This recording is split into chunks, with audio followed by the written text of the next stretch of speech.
दोस्तों, आप सब लोग चुपके से आकर वीडियो देख जाते हैं मगर हमें सब्सक्राइब नहीं करते। ऐसे में हमें हिम्मत कैसे मिलेगी? या ऐसे करेंगे तो आप तक अपडेट कैसे होगा कि आज नई कहानी आई है?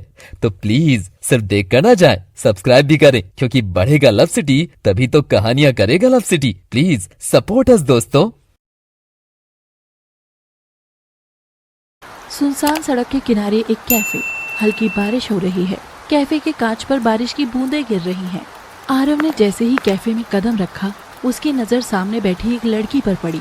हल्की रोशनी में उसकी आंखें जादू सा असर कर रही थीं। लंबे रेशमी बाल उसकी कोमल गर्दन पर गिर रहे थे। वो चाय के कप को धीरे धीरे घुमा रही थी, मानो किसी सोच में डूबी हो।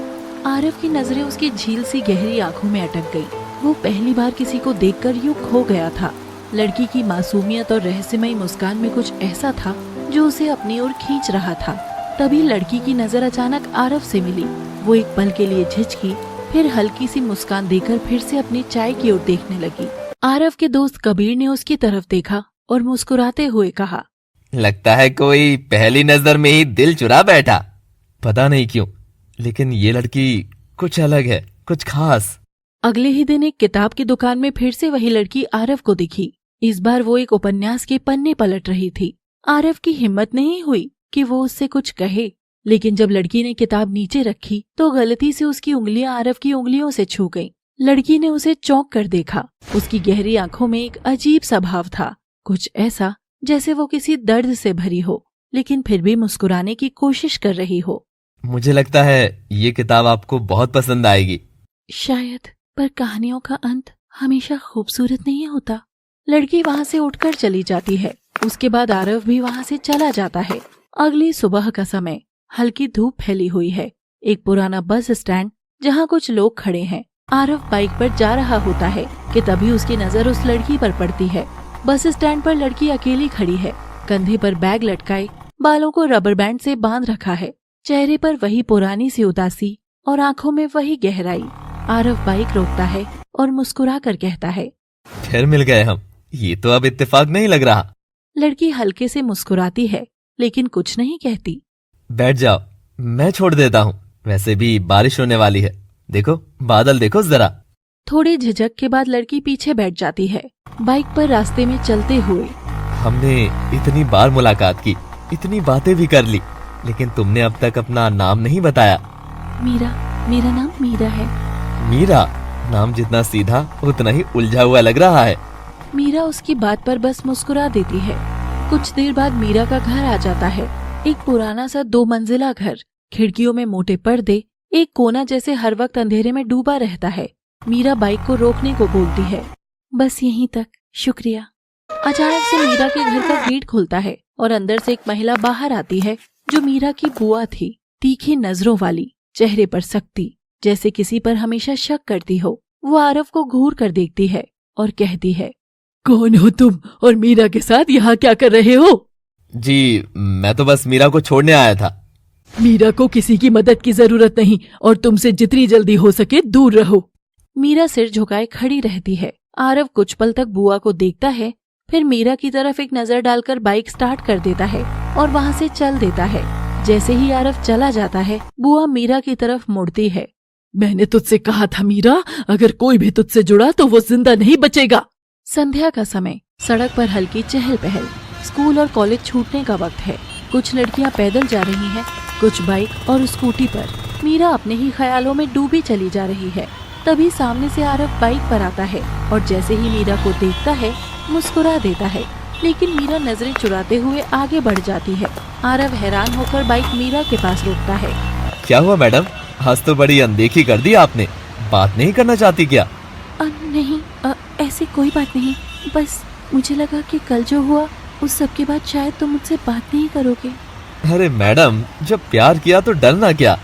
मीरा ये सुनकर चौंकती है, फिर हल्की सी मुस्कान उसके चेहरे पर फैल जाती है। कुछ पल बाद दोनों एक दूसरे की आंखों में देखते हैं, जैसे बिना कुछ कहे बहुत कुछ कह रहे हों। प्यार, और वो भी इतनी जल्दी? जल्दी कहाँ, बस दिल ने मान लिया कि तुम अलग हो, खास हो। अब उसमें टाइम का क्या लेना देना। मीरा हल्के से हंसती है, लेकिन उसकी आंखों में अभी भी कुछ छुपा हुआ दर्द साफ झलकता है। चलो आज तुम बैठो मेरी बाइक पर, बिना किसी बहाने के। लेकिन जाना कहाँ है? जहाँ तुम्हारा मन हो, पर एक शर्त है, आज कोई दूरी नहीं, कोई डर नहीं। मीरा थोड़ी देर सोचती है, फिर मुस्कुराकर बैठ जाती है। बाइक स्टार्ट होती है और दोनों एक नए सफर की ओर निकल पड़ते हैं। आरव और मीरा बाइक पर सवार हैं। रास्ते में ठंडी हवा चल रही है। चारों तरफ हल्की हल्की रोशनी फैली है। आरव अचानक बाइक एक कैफे के सामने रोकता है। चलो एक कॉफी हो जाए, तुम्हारी मुस्कुराहट बनाए रखने के लिए जरूरी है। अब इतनी रात को? तो क्या हुआ, रात ही तो है, सुबह होने से पहले थोड़ा सा सुकून ले लेते हैं। दोनों कैफे के अंदर जाते हैं। कैफे खाली है। कोने की एक टेबल पर दोनों बैठ जाते हैं। वेटर कॉफी सर्व करता है। तो मिस मीरा, क्या कभी आंखें सच बताती हैं जो हर बार कुछ छुपा लेती हैं? मीरा कॉफी का सिप लेती है, फिर थोड़ी देर खामोश रहती है, फिर धीमे स्वर में बोलना शुरू करती है। जब मैं छोटी थी, मेरी माँ मुझे छोड़कर किसी और के साथ चली गई थी। वो चाहती थी कि मैं भी उनके साथ चलूं, लेकिन बुआ ने मना कर दिया। आरव गंभीर होकर सुनता है। मीरा की आंखें नम हो जाती हैं। उस दिन के बाद से मैं माँ शब्द से ही डरने लगी। बुआ मुझे अपने साथ ले आई, लेकिन उन्होंने कभी माँ जैसा प्यार नहीं दिया। हर वक्त निगरानी, सवाल, ताने, जैसे मेरी जिंदगी पर कोई और हक रखता हो। मीरा, तुम्हारा दर्द तुम्हारी बातों की गहराई में दिखता है, लेकिन अब तुम अकेले नहीं हो, कोई है जो जिंदगी के हर मोड़ पर तुम्हारे साथ है। मीरा आरव को देखती है। मीरा की आंखों में पहली बार एक सुकून की झलक होती है। मैं किसी को भी अपने करीब नहीं आने देती, लेकिन तुमसे बातें करके मन हल्का हो जाता है। तो अब जब बातों की शुरुआत हो ही गई है, तो नंबर भी शेयर कर लो, कभी अकेलापन लगे तो बात कर लेना। दोनों हंसते हैं और एक दूसरे के नंबर सेव करते हैं। बाहर रात काफी हो चुकी होती है। आरव मीरा को उसके घर छोड़ने निकलता है। बाइक चलते वक्त दोनों के चेहरे पर हल्की मुस्कान होती है, लेकिन मीरा की आंखों में कहीं न कहीं एक डर अभी भी जिंदा है। कुछ देर बाद आरव मीरा को उसके घर के सामने छोड़ता है। थैंक यू आरव, आज बहुत अच्छा लगा। ऐसा लगा जैसे पहली बार जिंदगी को जिया हो। आरव मुस्कुराकर कुछ कहने ही वाला होता है कि तभी मीरा एक झटके में उसे गले से लगा लेती है। कुछ पल दोनों यूं ही खामोश खड़े रहते हैं। हवा चल रही है, जैसे उस लम्हे को थामने की कोशिश कर रही हो। छत पर बुआ खड़ी होती हैं, जो उन्हें देख लेती है। अब उसकी आंखों में गुस्सा, शक और कुछ पुरानी नफरत जल रही होती है। जैसे ही मीरा अंदर जाती है, बुआ गुस्से में उसका रास्ता रोकती है। तू भी अपनी माँ जैसी ही निकली, मुझसे छुपकर लड़कों से मिलने लगी है। मीरा चौंक कर पीछे हटती है। नहीं बुआ, ऐसा कुछ नहीं था, हम बस बात कर रहे थे। झूठ बोलती है, मुझे बेवकूफ समझा है। तेरी माँ भी ऐसे ही किसी के साथ भाग गई थी, अब तू भी वही करेगी क्या? मीरा रोने लगती है। आज से तेरी सारी आजादी खत्म। कोई स्कूल नहीं, कोई कॉलेज नहीं, और आज से बाहर जाना भी बंद, और कोई लड़का तो तेरे सपने में भी नहीं आना चाहिए। बुआ मीरा को कमरे के अंदर धकेल देती है। मीरा गिड़गिड़ाती है, रोती है, माफी मांगती है, लेकिन बुआ का दिल पत्थर बना रहता है। बुआ दरवाजा बंद कर देती है। मीरा को अंदर कैद कर दिया जाता है। अगले कुछ दिन आरव रोज मीरा के घर के पास जाता है। कैफे, बस स्टॉप, स्कूल, हर जगह उसका इंतजार करता है, लेकिन मीरा कहीं नहीं दिखती। आरव अकेले बैठा सोचता है। क्या हुआ मीरा, कहाँ हो तुम? क्या सब ठीक है? रात का समय। मीरा आंखों में आंसू लिए लाचार बैठी थी। वो खुद इस कैद से आजादी चाहती थी। इस लाचार हालत में वो खिड़की के बाहर देखती है और कुछ सोचती है। धीरे धीरे वो खिड़की से बाहर निकलती है। दीवार पकड़कर नीचे कूदती है। घुटनों में थोड़ी चोट लगती है, लेकिन वो पीछे मुड़कर नहीं देखती। सड़क पर आकर एक नंबर डायल करती है। फोन की घंटी बजती है। हेलो मीरा।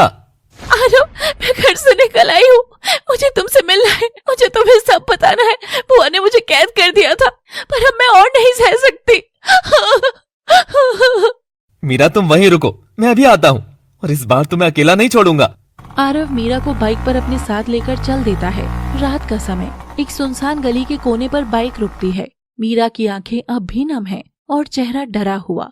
मीरा तुम यहीं रुको, मैं अपने दोस्त से बात करके आता हूँ, वो हमारे लिए कमरा ढूंढ रहा है, बस 2 मिनट। ठीक है, जल्दी आना। आरव मीरा को अकेला छोड़कर गली के दूसरे कोने की ओर मुड़ जाता है और फिर गायब हो जाता है। कई मिनट बीत जाते हैं। मीरा बेचैनी से इधर उधर देखने लगती है। कहाँ रह गया आरव? उसने कहा था 2 मिनट, कहीं कुछ हुआ तो नहीं? तभी एक अंधेरे कोने से एक लड़की उसकी तरफ आती है। रंग बिरंगे कपड़े पहने, चेहरा थका हुआ, लेकिन आंखों में दुनिया देख लेने का अनुभव। अरे ओ बहन, बहुत देर हो गई, चल अंदर। यहाँ खड़ी खड़ी क्या करेगी? नहीं, मैं तो बस अपने दोस्त का इंतजार कर रही हूँ, वो कमरे की बात करने गए हैं। यहाँ कोई कमरा वमरा नहीं दिलवाता बहन। यहाँ तो लड़कियां कमरे में भेजी जाती हैं हमेशा के लिए। तुझे अभी तक समझ नहीं आया? ये जगह रेड लाइट एरिया है और तेरा दोस्त तुझे बेच कर जा चुका है। मीरा के कानों में ये शब्द किसी बम की तरह फटते हैं। वो लड़खड़ा कर पीछे हटती है। नहीं, आरव ऐसा नहीं कर सकता। उसने मुझसे प्यार किया था। सबको यही कहा जाता है, मीठी बातें सपनों का जाल और फिर सीधे इस नर्क में धकेल देते हैं। तुझे भी किसी और की तरह फंसा दिया गया। मीरा की आंखों से आंसुओं की धार फूट पड़ती है। उसकी दुनिया जैसे पल में उजड़ गई हो। जिस इंसान पर उसने सबसे ज्यादा भरोसा किया वही उसे बेच गया। क्यों आरव, क्यों? मैं तो बस तुमसे प्यार करती थी। तूने तो मेरी रूह को ही मार डाला। आखिर क्यों किया आरव ने ऐसा? क्या ये धोखा मीरा सह पाएगी? क्या होगी मीरा की आगे की जिंदगी? जानने के लिए जुड़े रहिए हमारी कहानी तुझे मौत दूं या मोहब्बत, प्यार और इंतकाम का खेल के साथ। दोस्तों, आप सब लोग चुपके से आकर वीडियो देख जाते हैं मगर हमें सब्सक्राइब नहीं करते। ऐसे में हमें हिम्मत कैसे मिलेगी? या ऐसे करेंगे तो आप तक अपडेट कैसे होगा कि आज नई कहानी आई है? तो प्लीज सिर्फ देख कर ना जाएं, सब्सक्राइब भी करें, क्योंकि बढ़ेगा लव सिटी तभी तो कहानियां करेगा love city. Please support us दोस्तों। मुझे छोड़ दो, मैं यहाँ नहीं रहना चाहती। मुझे छोड़ दो। अब तेरा चाहना ना चाहना कोई मायने नहीं रखता। जिस प्यार में तू सब छोड़ आई है उसने तुझे यहाँ बेच डाला है। मीरा के हाथ से उसका फोन, उसका पर्स सब छीन लिया जाता है। उसे एक छोटे से गंदे कमरे में धकेल दिया जाता है जहाँ पहले से ही कई लड़कियां बंद थीं। उधर दूसरी ओर एक सुनसान सड़क पर आरव खड़ा होता है। उसकी आंखें भीगी हुई थीं। माफ कर दे मीरा, मुझसे ये सब मजबूरी में हुआ। मैं तुझे कभी चोट नहीं देना चाहता था, लेकिन मेरे पास और कोई रास्ता भी नहीं था। मीरा को खाने के लिए कुछ नहीं दिया जाता। कमरे की दीवारें गंदी हैं, फर्श ठंडा है। मीरा के पास बैठी लड़की बताती है, अगर तू उनके कहे मुताबिक नहीं चलेगी तो तुझे भूखा रखा जाएगा, मारा जाएगा और भी बहुत कुछ किया जाएगा। मैं ये सब नहीं करूँगी, चाहे मुझे मार ही क्यों न दे। अगले दिन मीरा को जबरदस्ती सजाया जाता है। कपड़े पहनाए जाते हैं, लेकिन वो चीखती है, रोती है, दिए हुए कपड़े फाड़ देती है। उसे पीटा जाता है, बाल खींचे जाते हैं, लेकिन वो झुकती नहीं। अगर ये ऐसे ही जिद करेगी तो इसका भी वही हाल करेंगे जो बाकी जिद्दी लड़कियों का किया था। हाँ? मैं मिट जाऊंगी, लेकिन अपने जिस्म को कभी किसी के सौदे का हिस्सा नहीं बनने दूंगी। एक कमरे में मीरा जमीन पर बैठी है। उसका चेहरा सूजा हुआ है, होठ फटे हैं, आंखों के नीचे काले घेरे हैं, लेकिन उसकी आंखों में अब भी हार नहीं है। एक बड़ी कुर्सी पर बैठी हुई भारी मेकअप, लाल साड़ी में लिपटी एक औरत जिसकी आंखों में चालाकी और चेहरे पे कठोरता है। बहुत अकड़ है तेरे अंदर, सुना है किसी की नहीं सुनती। मीरा जवाब नहीं देती। प्यार प्यार चिल्लाती रहती है ना, तो सुन, ये जो दुनिया है ना, यहाँ प्यार बिकता है और रोटी उससे बनती है। फिर मालकिन अचानक पास आती है। मीरा का चेहरा पकड़कर जोर से थप्पड़ मारती है। मीरा लड़खड़ा कर गिरती है। मालकिन उसे बालों से खींचती है और पीटती है। उसी धक्का मुक्की में मीरा की कमर से कपड़े फट जाते हैं और तभी मालकिन की नजर मीरा की कमर पर जाती है। वहाँ एक निशान होता है। मालकिन अचानक रुक जाती है। उसका चेहरा सख्ती से हैरानी में बदल जाता है। वो पास झुककर उस निशान को गौर से देखती है। ये कैसे हो सकता है? एक सिहरन उसके चेहरे पर दौड़ जाती है। मालकिन एकदम खड़ी होती है और गुस्से में कहती है, इस लड़की को मेरे स्पेशल कमरे में बंद करो। अभी नहीं, बाद में बात करूंगी इससे। दो आदमी आते हैं और मीरा को उठाकर एक अलग अंधेरे लेकिन साफ सुथरे कमरे में ले जाते हैं। दरवाजा बंद कर दिया जाता है। हॉस्पिटल की लंबी सफेद कॉरिडोर। बारिश हो रही है बाहर। आरव एक बेंच पर बैठा हुआ है, चेहरा भीगा हुआ, पता नहीं बारिश से या आंसुओं से। उसकी आंखें बार बार आईसीयू के बोर्ड की तरफ जाती हैं, जहां उसकी माँ भर्ती है। माफ कर दे मीरा, ये सब तेरी मोहब्बत के खिलाफ था, लेकिन मैं क्या करता, मेरे लिए माँ से बढ़कर कुछ नहीं था। तभी एक लंबा कोट पहने एक अनजान आदमी धीरे से उसके पास आता है। उसका चेहरा अंधेरे में छिपा है, सिर्फ हाथ दिख रहे हैं। ले बेटा, जैसा कहा था वैसा तूने किया, अब ये रहा तेरे काम का इनाम। वो एक मोटी नोटों से भरी थैली आरव के हाथ में थमाता है। तुम कौन हो? तू बस अपनी माँ का इलाज करा, सवाल बाद में करना। वो आदमी तेजी से चला जाता है और भीड़ में गुम हो जाता है। आरव थैली लेकर दौड़ता हुआ अंदर जाता है। डॉक्टर साहब, ये पैसे ले लीजिए, मेरी माँ का इलाज शुरू कर दीजिए प्लीज। पैसे मिल गए तो हम कोशिश करेंगे, अब समय नहीं गवाएंगे। आरव पीछे हटकर दीवार से टिक जाता है। एक बेटी को नर्क में धकेलकर मैंने अपनी माँ को जिंदा रखने की कीमत चुकाई है, क्या मैं कभी खुद को माफ कर पाऊंगा? आरव की आंखों में आंसू हैं, लेकिन कैमरा उसकी आंखों में उतरता है और हमें ले जाता है कुछ दिन पहले। आरव परेशान, बिखरा हुआ, अपनी माँ के इलाज के लिए रो रहा है। वो डॉक्टर से मिलने जाता है। देखिए, ये ऑपरेशन बहुत महंगा है, जब तक पैसे नहीं लाओगे हम कुछ नहीं कर सकते। डॉक्टर साहब, मेरी माँ मर जाएगी, हम कुछ नहीं कर सकते, यह हॉस्पिटल कोई धर्मशाला नहीं है। डॉक्टर चला जाता है। आरव वहीं गिर जाता है। भगवान, कुछ कर दो, कुछ रास्ता दिखा दो। तभी एक छाया उसके सामने आती है, वही अनजान आदमी जो सिर्फ कोट में है। उसका चेहरा आज भी नहीं दिखता, सिर्फ एक रहस्यमयी मुस्कान और उसकी आवाज। भगवान कभी किसी की मदद के लिए नहीं आते। हाँ, अगर मदद चाहिए तो एक काम करो मेरे लिए। कौन हो तुम? नाम से क्या होगा, काम समझो काम। तुम्हें एक लड़की को प्यार के जाल में फंसाना है, मीरा नाम है उसका। वो एक फोटो निकाल कर दिखाता है जो कि मीरा की होती है। ये लड़की? लेकिन क्यों? ये लड़की एक अमीर खानदान की औलाद है, बाप ने इसे त्याग दिया है, इसकी कीमत बहुत है, उसे हमारे लिए उपयोगी बनाना है। तुम इसे प्यार में फंसाओ, भरोसा दिलाओ और फिर हमें सौंप दो, इसके बदले तुझे बहुत बड़ी रकम मिलेगी। आरव का चेहरा बदलता है, कश्मकश, गुस्सा, लाचारी सब झलकती है। और अगर मैंने मना किया तो फिर तुझे तेरी माँ का अंतिम संस्कार करना पड़ेगा। सोच लो, वक्त बहुत कम है। आदमी चला जाता है और आरव वहीं फोटोग्राफ को हाथ में लिए कांपता हुआ बैठा रहता है।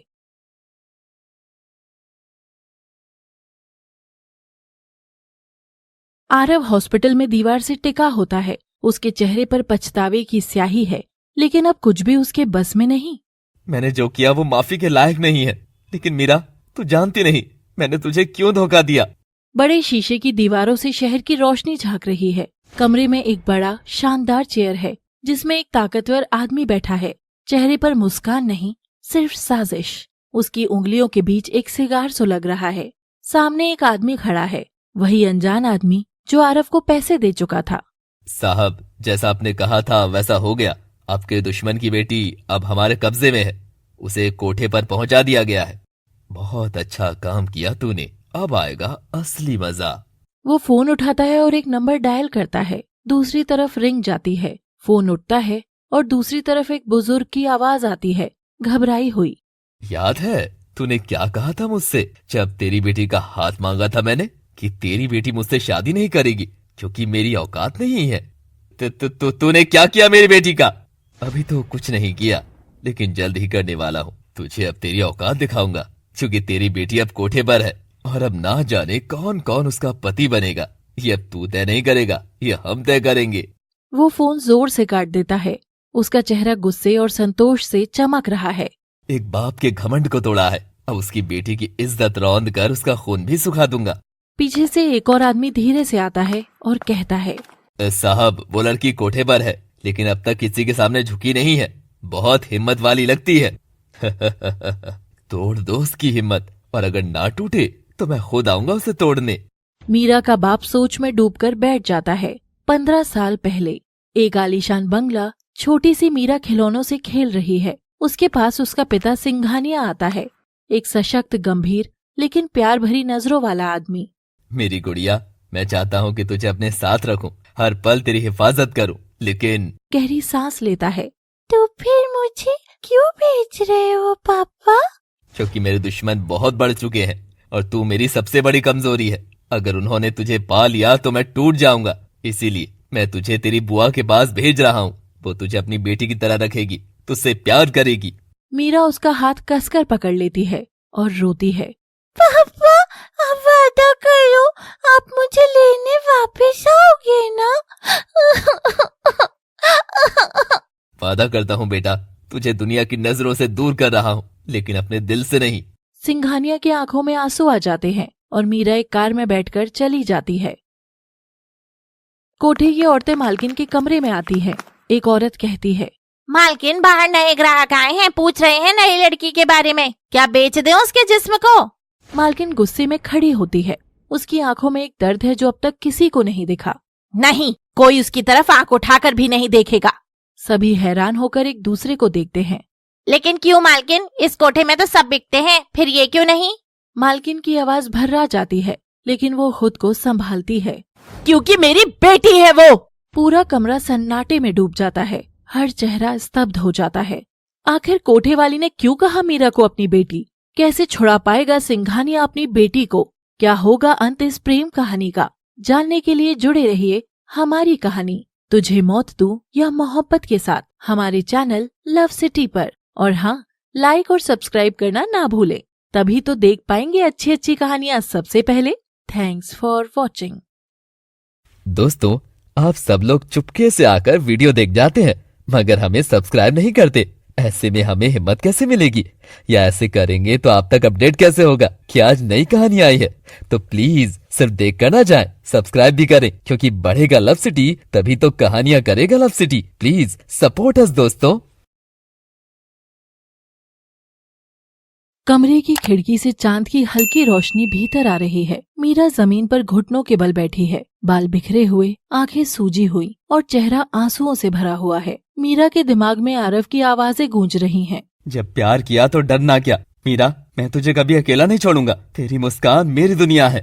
मीरा अपने कानों को ढक लेती है, रोते हुए चिल्लाती है। झूठ, सब झूठ था, सब कुछ झूठ था। वो उठती है, लड़खड़ाते हुए खिड़की की तरफ जाती है। खिड़की खोलकर बाहर झांकती है। 3 मंजिला ऊंचाई। वो अपने कपड़ों को ठीक करती है, कदम आगे बढ़ाती है। इस नर्क से तो मौत ही बेहतर है। जैसे ही वो छलांग लगाने को होती है, पीछे से एक मजबूत बाह उसका हाथ कसकर पकड़ लेती है। नहीं, मैं तुझे मरने नहीं दूंगी मेरी बच्ची। मीरा झटका खाकर पलटती है। उसका चेहरा सन्नाटे में डूब जाता है। तुम मुझसे दूर रहो। मैं वैसी लड़की नहीं हूँ। मैं मर जाऊंगी, लेकिन ये सब नहीं करूंगी। मैं जानती हूँ तू वैसी लड़की नहीं है और तू कर भी नहीं सकती, और मैं तुझे करने भी नहीं दूंगी, क्योंकि तू मेरी बेटी है। मीरा जैसे किसी भूचाल में हो, उसकी सांसें थम सी जाती है। वो पीछे हटती है। क्या? मेरी माँ? हाँ मीरा, मैं ही हूँ तेरी माँ, जिसके बारे में तुझे बताया गया कि तेरी माँ तुझे छोड़ के चली गई। हाँ, मैं वही औरत हूँ जो मजबूरी में तुझे छोड़ कर गई थी, लेकिन अब कभी नहीं छोड़ूंगी मेरी बच्ची। मीरा दीवार से लगकर बैठी थी। आंखों से आंसू बहते जा रहे थे। मालकिन उसके पास बैठी थी, लेकिन मीरा की आंखों में सिर्फ नफरत और दर्द था। नहीं, तुम मेरी माँ नहीं हो सकती। ये सब झूठ है। बस एक और धोखा है जो तुम मुझे देना चाहती हो, मेरी माँ बनकर। लड़कियों को बहलाने का ये रोज का खेल होगा तुम्हारा। प्लीज मेरे साथ मत खेलो, ये खेल मत खेलो। मैं पहले ही बहुत टूट चुकी हूँ। मीरा, मैं मजबूर थी, समझो। मेरी मत बोलो कुछ भी। मुझे सब पता है। मेरे पापा ने मुझे सब बताया है। मेरी माँ कोई मजबूर नहीं थी। वो अपनी मर्जी से गई थी मुझे छोड़कर, एक अजनबी के लिए। क्यों कर रही हो मेरे साथ ये सब? क्यों बहलाने की कोशिश कर रही हो? मैं पहले से ही बहुत टूटी हुई हूँ और नहीं टूट सकती। वो फूट फूट कर रोने लगती है। मालकिन चुपचाप उसकी ओर देखती है, जैसे उसके हर आंसू को अपने भीतर समेट रही हो। उधर आरव बेंच पर बैठा था। उसकी आंखें लाल थीं, बाल बिखरे हुए थे। ऑपरेशन थिएटर की लाल बत्ती जल रही थी। आरव ने डॉक्टर को रोककर कुछ पूछना चाहा। डॉक्टर साहब, मेरी माँ कैसी है? कुछ तो बताइए। अरे अभी इलाज चल रहा है ना, हमें इलाज करने दोगे या नहीं? पैसे तुम देर से लाए थे, मैं नहीं। मुझे जो करना चाहिए मैं वो कर रहा हूँ। डॉक्टर अंदर चला जाता है। आरव वहीं फर्श पर बैठ जाता है, सिर घुटनों में छुपाकर। तभी कितना नीच बन गया तू आरव, नीच बन गया तू आरव। मासूम लड़की की जिंदगी नरक बना दी, कुछ पैसों के लिए। तेरे अंदर जरा भी इंसानियत बाकी है या नहीं? तुझे प्यार किया, तूने उसे बेच दिया। आरव सिर पकड़कर चिल्लाता है। बस करो, बंद करो ये सब। मैं जानता हूँ मुझसे गलती हुई है, बहुत बड़ी गलती। आरव अस्पताल से निकलकर गुस्से में बाइक चला रहा था। आंखों में पछतावा और दिल में आग थी। नहीं, मैं ये सब नहीं होने दूंगा। मीरा के साथ जो हुआ वो अब और नहीं सह सकती, और मैं भी नहीं। मुझे पता है मीरा एक अमीर बाप की बेटी है, लेकिन उसके बाप का नाम, उसका सच उसके घर में ही छुपा होगा। मैं पता करके उसके बाप को ही ये सारी बातें बता दूंगा। आरव बाइक रोकता है। खिड़की में खड़ी बुआ की परछाई दिखती है। अगर सामने से गया तो वो डायन मुझे अंदर घुसने नहीं देगी, मुझे छुपकर जाना होगा। आरव दीवान फांद कर पीछे के दरवाजे से अंदर घुसता है। वो मीरा के कमरे में चुपचाप दाखिल होता है। हर तरफ सन्नाटा है। वो अलमारी, किताबें, दराज सब टटोलता है। उसे कुछ नहीं मिलता। कुछ तो होगा, कोई फोटो, कोई पेपर। लेकिन जैसे ही वो हिम्मत हार कर बाहर निकलता है, एक कार अचानक तेजी से उसके सामने से गुजरती है और उसमें से एक आदमी और एक बैग नीचे गिरता है। लेकिन कार स्पीड से ही निकल जाती है। आरव भागकर उसके पास जाता है। ये तो मुझे वही लग रहा है जिसने मुझे अस्पताल में पैसे दिए थे, लेकिन ये यहाँ क्या कर रहा है? आरव उसे उठाने की कोशिश करता है, लेकिन तब तक उसकी सांसें थम चुकी होती हैं। ये तो बिना कुछ बताए ही मर गया। इस बैग में क्या होगा? आरव उस बैग को उठाकर खोलता है तो देखकर दंग रह जाता है, क्योंकि वो बैग नोटों से भरा था। वो इधर उधर देखता है। कार काफी दूर जा चुकी थी। ये कोई नया बहुत बड़ा गेम लगता है। मीरा को बचाने के लिए तो मुझे इसकी तह तक जाना ही होगा। तेज बारिश में आरव अपनी बाइक से उस कार का पीछा करता है जो उस आदमी को गिराकर भाग गई थी। बाइक की रफ्तार बहुत तेज थी। सड़क पर फिसलन भी थी। अचानक एक तीखा मोड़ आता है और बाइक फिसल जाती है। आरव जमीन पर गिरता है। सिर से खून बहता है, लेकिन उसने हाथ में नोटों से भरा बैग अब भी कसकर पकड़ा हुआ था। कमरे में मीरा जमीन पर बैठी हुई थी। उसके आंसू तो अब रुकने का नाम ही नहीं ले रहे थे। मालकिन उसके पास बैठी थी। वो अब भी मीरा को यही समझाने की कोशिश कर रही थी कि वो उसकी माँ ही है।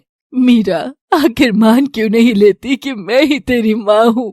मीरा के चेहरे पर गुस्से और हैरानी का संगम था। चुप रहो, ये झूठ है। मेरी माँ ऐसी नहीं हो सकती। तू नहीं मानती तो सुन, मैं तुझे आज पूरी कहानी बताती हूँ। तेरा बाप सिंघानिया बहुत बड़ा आदमी था, लेकिन उसकी दौलत के साथ साथ बड़े शौक भी थे। अय्याशियाँ, शराब, औरतें सब में डूब गया था। मैंने बहुत बार रोका, झगड़े हुए, आवाजें उठाई, पर हर बार उसने मुझे ही गलत ठहराया।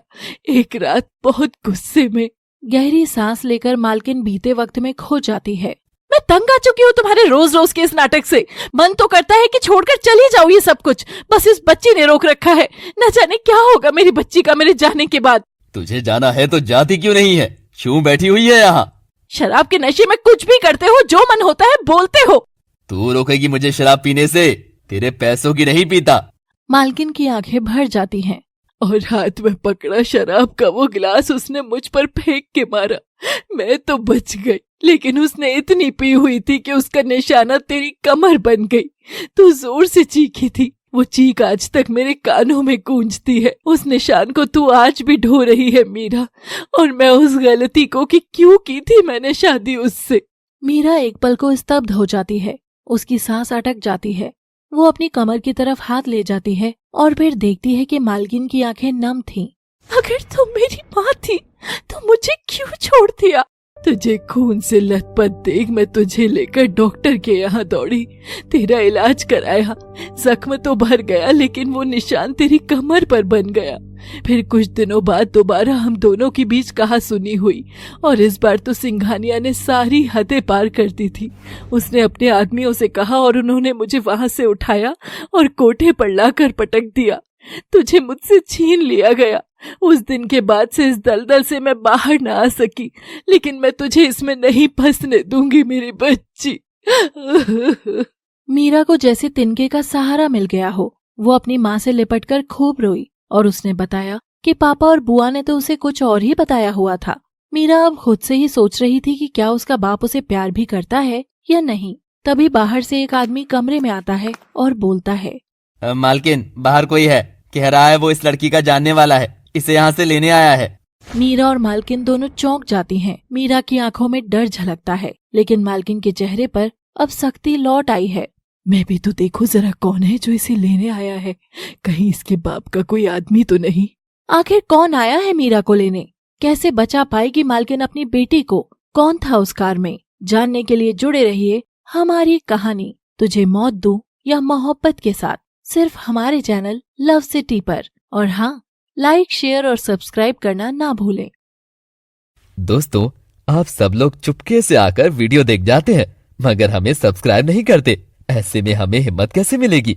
या ऐसे करेंगे तो आप तक अपडेट कैसे होगा कि आज नई कहानी आई है? तो प्लीज सिर्फ देख कर ना जाएं, सब्सक्राइब भी करें, क्योंकि बढ़ेगा लव सिटी तभी तो कहानियां करेगा love city. Please support us दोस्तों।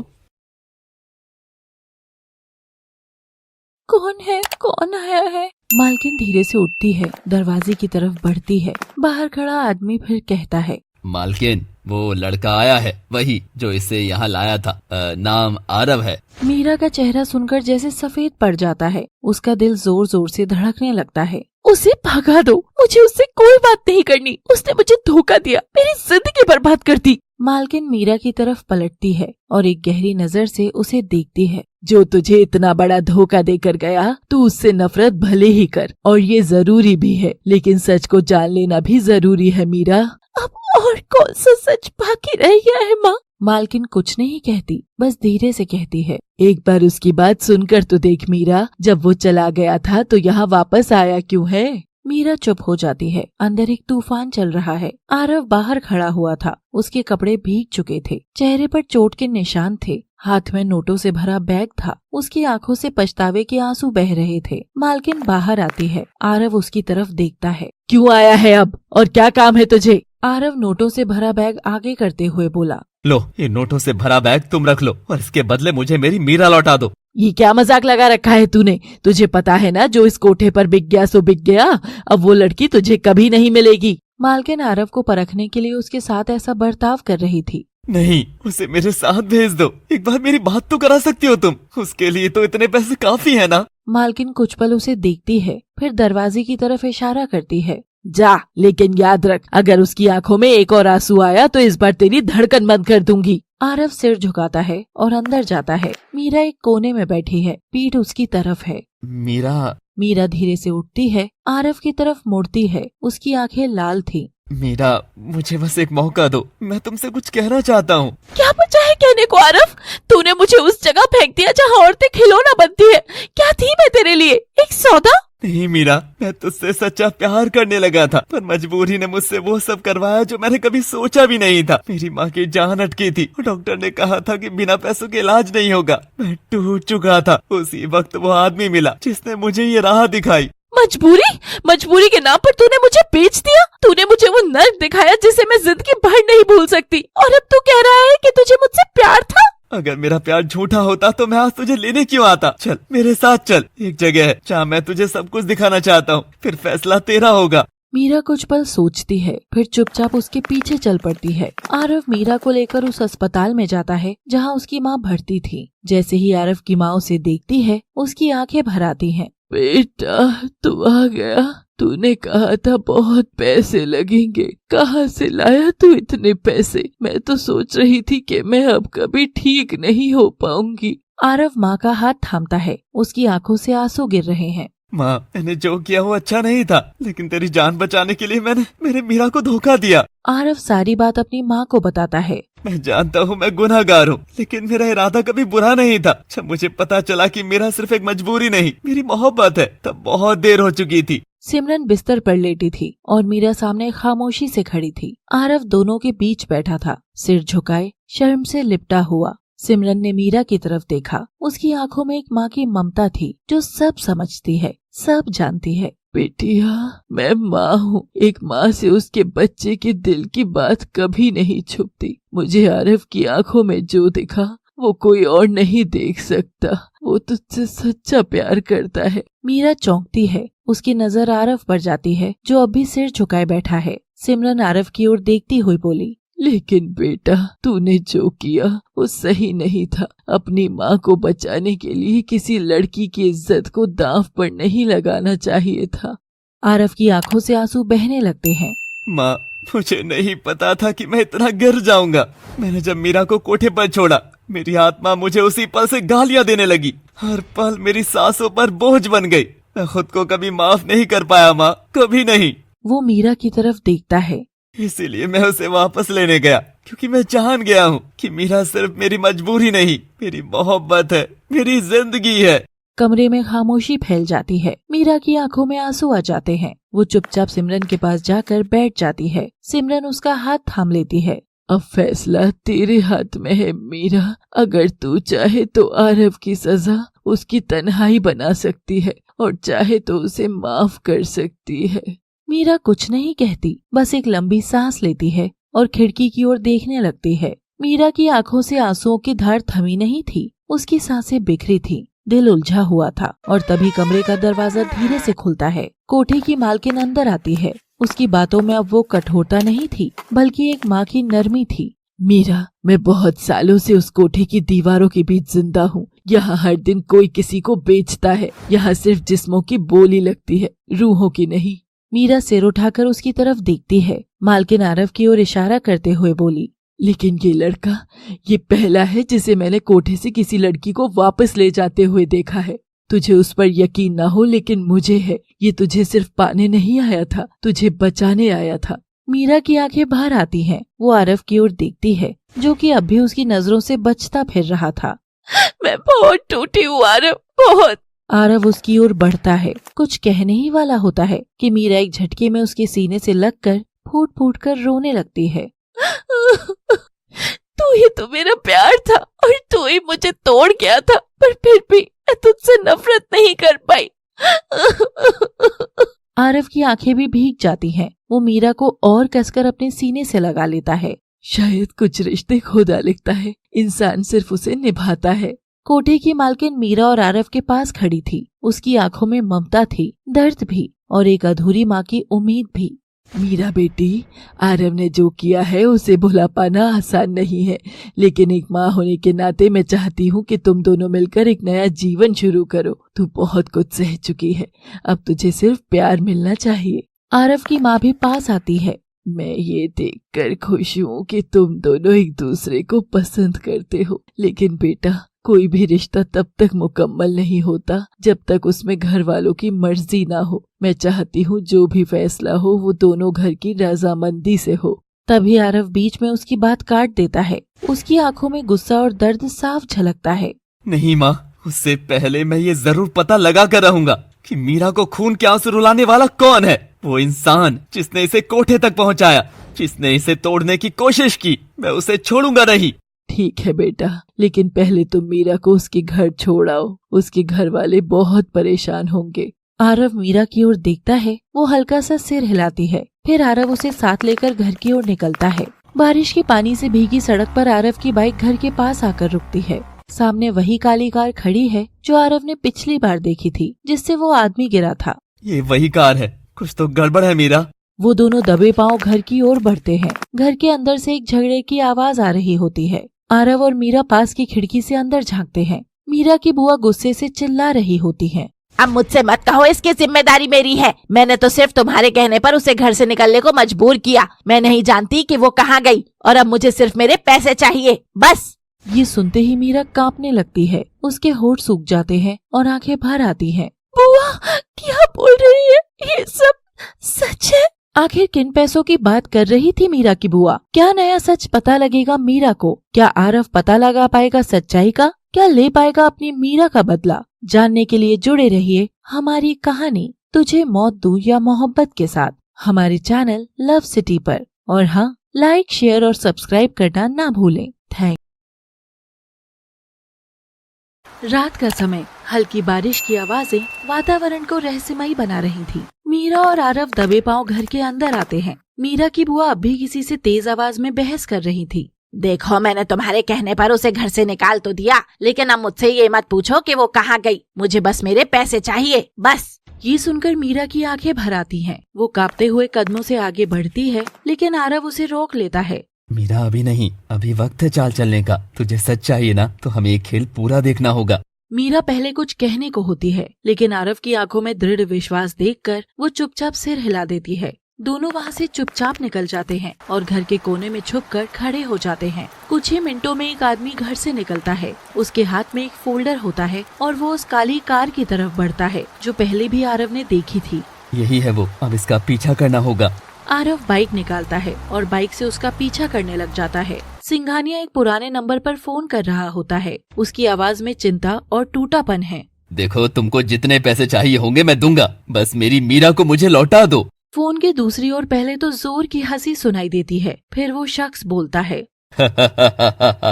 सिंघानिया, तुझे तोड़ने में उतना मजा नहीं आया जितना तेरे घमंड को तोड़ने में आया है। तुझे गिड़गिड़ाते देखना बहुत अच्छा लगा। वो बिना एक शब्द और कहे कॉल काट देता है। सिंघानिया गुस्से और बेबसी में फोन पटक देता है। साहब आलीशान ऑफिस में बैठा होता है, तभी उसका एक आदमी अंदर भागते हुए आता है। साहब, एक गड़बड़ हो गई है। मीरा उस कोठे से भाग गई है। साहब को ये सुनते ही बहुत तेज गुस्सा आता है और वो बेकाबू होकर बोलता है, भाग गई? ये कोई खेल चल रहा है क्या? ऐसे कैसे भाग गई वो? पहले भी कई लड़कियां वहाँ भेजी गई, उनमें से तो आज तक कोई नहीं भागी। कहीं ये कोठे वाले मिलकर हमारे साथ कोई खेल तो नहीं खेल रहे? रात का समय, हल्की बारिश अब भी जारी थी। आरव उस कार का पीछा करते हुए एक पुराने लेकिन आलीशान से दिखने वाले बंगले तक पहुंचता है। बंगले के बाहर काली कार रुकती है और उसमें से एक आदमी उतरता है, लंबा, दुबला और काले कोट में। वो जल्दी जल्दी अंदर चला जाता है। हाँ, सारा खेल खत्म कर दूंगा, अब नहीं छोड़ूंगा इसे। आरव चुपचाप दीवान फांद कर बंगले के अंदर दाखिल होता है। वो उस आदमी के पीछे पीछे चलता है और जैसे ही उसे मौका मिलता है, कमरे में घुसकर वो उस आदमी को पकड़ लेता है। छोड़ दे आरव, प्लीज छोड़ दे। आरव चौंक जाता है। तू मुझे कैसे जानता है? मैंने तो कभी तुझे देखा भी नहीं और ना ही तुझे कभी मिला हूँ। मीरा की बुआ ने तुम्हारे बारे में सब बताया था। साफ साफ बता, वरना जान से मार दूंगा। मीरा की बुआ अपने घर में सोफे पर बैठी आराम से चाय पी रही थी। तभी दरवाजा खुलता है और एक अनजान आदमी अंदर आता है। तुझे एक अच्छा मौका दे रहे हैं, मीरा को हमारे हवाले कर दे। जितना दाम मांगेगी उतना मिलेगा। क्या तू पागल है क्या? कौन है तू? तुझे पता भी है तू क्या बोल रहा है? मैं अपनी भाई की बेटी को कैसे बेच दूं? आदमी हंसते हुए नोटों की गड्डियां टेबल पर रखता जाता है। मुझे पता है तेरी नीयत कैसी है, कितनी लालची है तू। मैं सब जानता हूँ तेरे बारे में। सोच ले, वैसे भी तेरा भाई तुझे कुछ खास पैसे नहीं देगा अपनी इस बेटी को पालने के बदले, और हम तुझे मुंह मांगे पैसे देंगे। लेकिन मैं अपने भाई को क्या कहूँगी? क्या जवाब दूंगी कि मीरा कहाँ गई? उसका भी इंतजाम हमने पहले ही किया है। हम एक लड़के को भेजेंगे जो उसे प्यार में फंसाकर कोठे तक ले जाएगा। तू बस अपने भाई से कह देना कि मीरा किसी लड़के के साथ भाग गई, और हाँ, धीरे धीरे उसे घर से तंग कर ताकि वो खुद भागने को मजबूर हो जाए। बुआ नोटों को देखती है, उसकी आंखों में लालच तैरने लगता है। आखिरकार वो हामी भर देती है।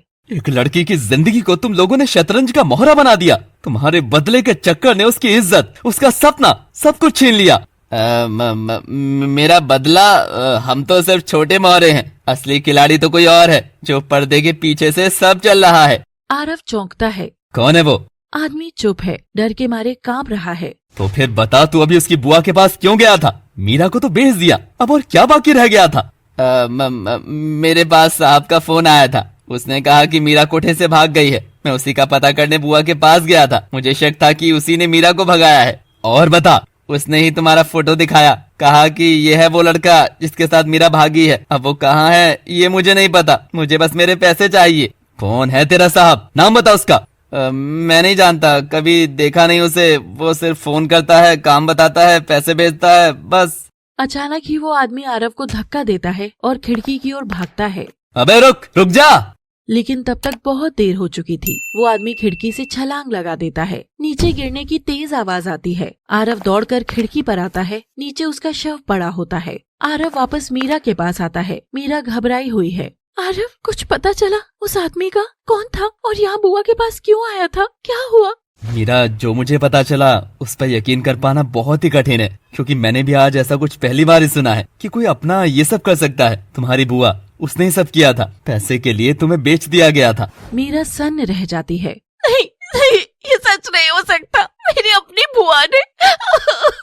मीरा फूट फूट कर रोने लगती है। उसका विश्वास टूट चुका होता है। आरव उसे संभालता है, उसका सिर सहलाता है। अब मैं तुम्हें कभी नहीं टूटने दूंगा, ये वादा है मेरा।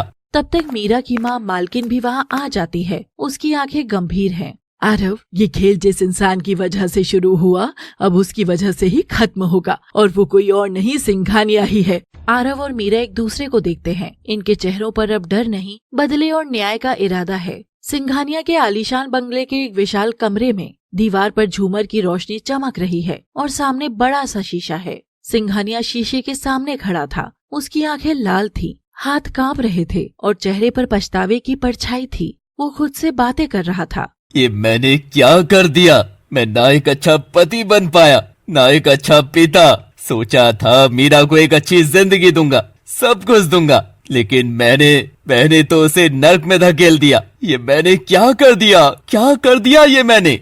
वो जोर से दीवार पर हाथ मारता है। उसकी आंखों से आंसू बह रहे थे। तभी उसके कमरे में एक गूंजती हुई आवाज सुनाई देती है। क्या अजीब कहानी है ये जिंदगी भी। पहले पत्नी को कोठे पर भेज दिया, तब बड़ा खुश था तू। अब जब अपनी बेटी उसी गंदगी में पहुंची तब रो रहा है। क्यों सिंघानिया, मजा नहीं आया? कौन है? सामने आओ। कैसे जानते हो मेरे बारे में सब कुछ? तभी परछाई में से आरव बाहर आता है। उसकी आंखों में गुस्सा भरा हुआ था। ये सब बातें वो शख्स जानता है जिसने ये सब झेला है, जिसने अपनों को खोया है, अपने आप को खोया है। लौटा दो मेरी बेटी को, वरना क्या करेगा तू सिंघानिया? मेरी जान लेगा? सिंघानिया अचानक अपनी जेब से पिस्तौल निकाल लेता है और आरव पर तान देता है। हाँ, मैं तेरी जान ले लूंगा। तभी कमरे में से पर्दे के पीछे से एक जानी पहचानी आवाज आती है। तू किस किस की जान लेगा सिंघानिया, किस किस की? सिंघानिया की आंखें चौड़ी हो जाती हैं। उसका हाथ कांपने लगता है। वो मुड़कर देखता है, मीरा की माँ उसके सामने खड़ी है, कठोर नजरों से उसे घूरती हुई। तो तुम यहाँ? हाँ, मैं ही हूँ जिसे तूने गंदगी में धकेल दिया था, खुद से दूर कर दिया था, जिसे तूने बेइज्जत किया, अकेला छोड़ा। अब वही औरत तेरे सामने खड़ी है, और वो बेटी जिससे तू अपना प्यार जताता है, उसका दर्द भी आज तुझसे सवाल कर रहा है सिंघानिया। सिंघानिया सन्न रह जाता है। उसके हाथ से पिस्तौल गिर जाती है। कमरे में सन्नाटा छा जाता है। सिंघानिया पूरी तरह टूट चुका है। उसकी आंखों से बहते आंसू रुकने का नाम नहीं ले रहे। आरव और मीरा की माँ के सामने वो फर्श पर बैठ जाता है, सिर झुकाए हुए एक अपराधी की तरह। मैं जानता हूँ मैंने जो किया वो माफ करने लायक नहीं है। उस रात शराब के नशे में था मैं, मुझे होश नहीं था कि मैं क्या कर रहा हूँ। लेकिन सुबह जब नशा उतरा तो मुझे एहसास हुआ कि मैंने कितना बड़ा पाप कर डाला। मैं तुम्हें लेने जा ही रहा था। वो अपने चेहरे को दोनों हाथों से ढक लेता है। आवाज में भारी पछतावा झलकता है। तभी मेरी बहन ने मुझे रोका। उसने कहा उसकी जगह वही है जहाँ उसे भेजा गया। अब क्या फर्क पड़ता है? तू उसे वापस लाकर अपनी इज्जत को क्यों मिट्टी में मिलाना चाहता है? और मीरा को लेकर भी उसने कहा कि तू उसकी चिंता मत कर, मैं पालूंगी उसे माँ से भी ज्यादा प्यार दूंगी। उसकी बातें उस वक्त सही लगी और मैं रुक गया। काश उस दिन मैं चला गया होता तो आज ये दिन देखने को ना मिलता। वो फर्श पर घुटनों के बल बैठकर हाथ जोड़ देता है। उसका दिल फूट फूट कर रो रहा था। प्लीज मेरी बेटी, मेरी मीरा को लौटा दो। वो सिर्फ मेरी संतान नहीं, मेरी मोहब्बत है। अगर उसकी जगह मुझे मौत देनी हो तो दे दो, पर प्लीज मुझे मेरी बेटी लौटा दो। मीरा की माँ उसकी हालत देखती है। उसकी आंखें भी नम हैं, लेकिन चेहरा अब भी कठोर है। वो धीरे धीरे उसके पास आती है। तूने जो किया उसने मुझे सोचने पर मजबूर कर दिया है। वो पास बैठकर उसकी आंखों में देखती है और बोलती है।